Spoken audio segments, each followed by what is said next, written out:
Andrioli, presentes en Empresarios de Acá. Tercer y último bloque de Empresarios de Acá. El diálogo hoy es con Fernando Jiménez de Arechaga, socio director del estudio Jiménez de Arechaga, Viana y Brause. Y estábamos hablando un poco a lo que hace al sector de estudios jurídicos en Uruguay, los empresarios que plantean allí a la hora de asesorarse para invertir en nuestro país. Y un poco la idea es conocer, a propósito del clima de negocios en general, ¿no? ¿Cuál es la visión hoy por hoy? ¿Es propicia para nuevas inversiones? ¿Qué es lo que allí se ve con quienes quieren invertir en Uruguay?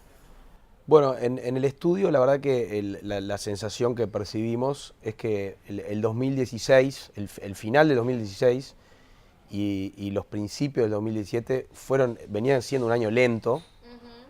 Lento en el sentido de que estábamos recibiendo más trabajo contencioso y concursal que trabajo de nuevas inversiones.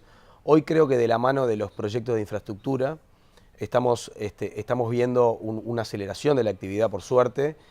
Nosotros trabajamos mucho en las energías renovables, en los proyectos de energía. Ahí digamos que todos los parques eólicos y las plantas solares ya terminaron su construcción, y cuando esas plantas terminan su construcción, normalmente lo que pasa es o que lo venden a un tercero para meterse en otro proyecto, porque muchas veces son constructores que se dedican a eso, no se dedican a operar. O también ocurre que básicamente lo que se llama una refinanciación de la deuda. Ellos tomaron una deuda para el periodo de construcción que tenía mucho riesgo y por ende una tasa alta de interés, y una vez que el proyecto termina la construcción y se vuelve un proyecto menos riesgoso, son capaces de obtener financiaciones a tasas más baratas o en mejores condiciones, y por lo tanto toman una nueva deuda. Entonces vimos mucho trabajo por ese lado. En ese está el proceso, digamos, de las inversiones de energías renovables hoy por hoy, se podría decir. Correcto. Básicamente ventas de empresas y fusiones y adquisiciones, o sea, el área de trabajo de la abogacía que conocemos así, y también, digamos, refinanciaciones que se trabaja como una financiación común y corriente, pero que son trabajos muy complejos en este tipo de proyectos. Y lo que estamos empezando a ver son las PPPs también, que con las PPPs pasó algo, si se quiere, que se puso una expectativa demasiado desmesurada en la herramienta. Cuando se lanzó la ley en 2011, pensamos que iba a ser la panacea, que iba a solucionar el problema de infraestructura de Uruguay, y lo mismo ocurrió cuando asumió este gobierno, que Rossi prometió un boom de infraestructura, y bueno, cuando los resultados no acompañan esas expectativas que se generaron, se genera una cierta frustración con la herramienta. Y hay herramientas que inclusive proyectos que se han basado en esta herramienta que están hoy por hoy stand-by, pero un poco cómo se evalúa a partir de este diagnóstico. ¿Hay hay interés de nuevos proyectos de financiación en PPP? Yo creo que sí. Creo que las PPPs, más allá de que nos gusten o no nos gusten, son un problema de necesidad. Uruguay tiene un rezago brutal en infraestructura y no tiene dinero para acometer esas obras con cargo al presupuesto público. Entonces, o se hacen con PPP o no se hacen. Las PPPs vienen lento, pero vienen. Ya tenemos 2 proyectos de PPP, que uno es la cárcel de Punta de Rieles, que se está terminando, y otro es la ruta 21-24, que empezó su construcción. En los 2 proyectos trabajamos. Tenemos en realidad son 3 PPP viales de carreteras que ya han sido adjudicados, circuitos 1, 2 y 3. ¿Y eso allí qué está? Y bueno, una vez que se adjudica la licitación, viene la parte más compleja y si se quiere, la parte que acarrea mayores demoras. Porque uno, cuando piensa en las demoras de las PPPs, naturalmente tiende a atribuirle la culpa al gobierno. Y en parte es cierto, porque hay un diseño institucional demasiado complejo en la fase de estudios previos, pero si uno mira la página web de la unidad de PPP del Ministerio de Economía y Finanzas, hoy en día las PPPs, desde que se presentan los documentos y los estudios previos hasta que se lanzan las licitaciones, demorarán un promedio de 6 meses, o sea que no es tan terrible la demora que sucede dentro del gobierno una vez que se pone en marcha un proyecto de PPP. ¿Pero qué ha sucedido con los que ya, se han adjudicado? Porque, por ejemplo, el de la ruta 21-24 demoró un poco más de lo previsto, ¿no? Sí, el ruta 21-24 y también pasó con el de la cárcel de Punta de Rieles. Pasa también que así como el gobierno tuvo una curva de aprendizaje, el sector privado también. levantar un financiamiento para estos proyectos no es sencillo.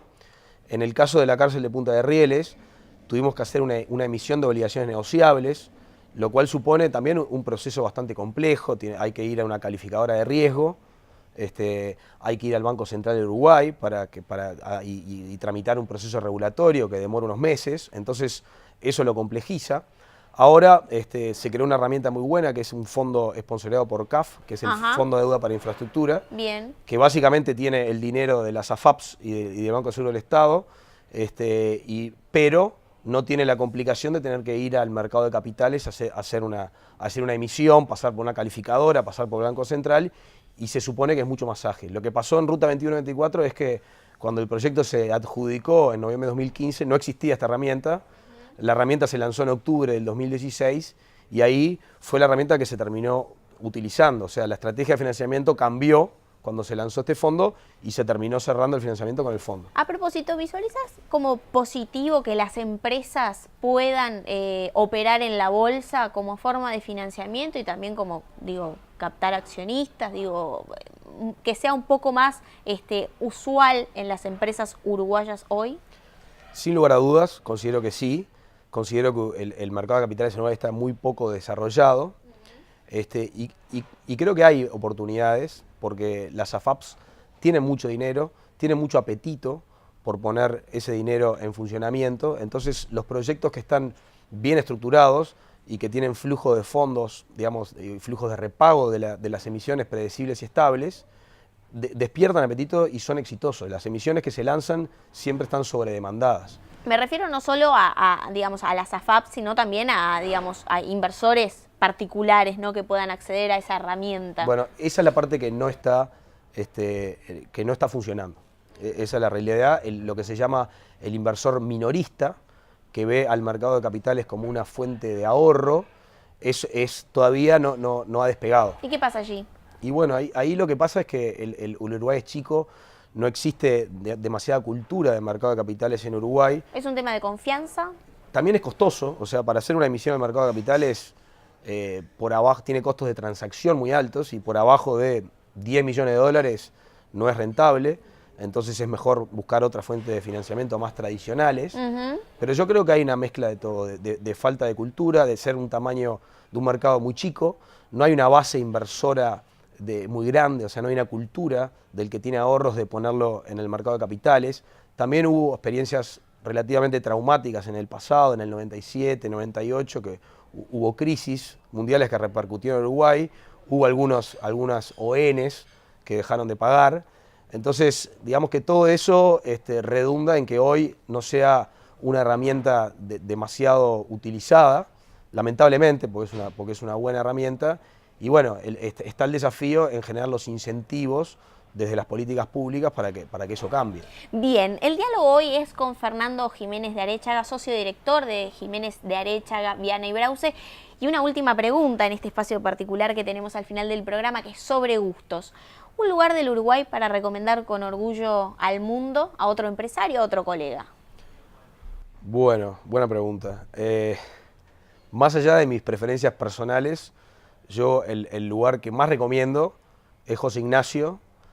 A mí me gusta mucho, no es que no me guste, quizás me gustan otros a la par, pero a una persona extranjera creo que José Ignacio es único, los enamora siempre, o sea, siempre me va bien recomendando a José Ignacio, y tiene calidad internacional, o sea, no en vano sale en el New York Times recomendado, y por eso, digamos que nunca me arriesgo demasiado cuando me preguntan el lugar, los mando a José Ignacio.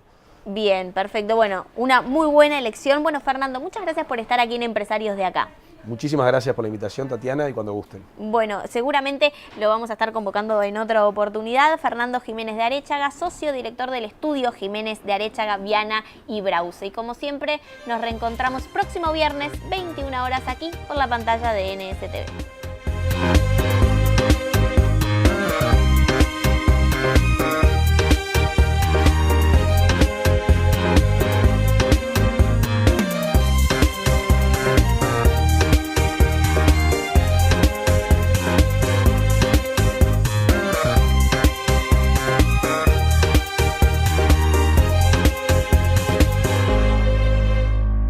Presentó Claro, para su pack 7 días. Si tenés Claro prepago, tenés internet a full. Comprá 3 gigas para toda la semana por 120 pesos, enviando 7 días al 454.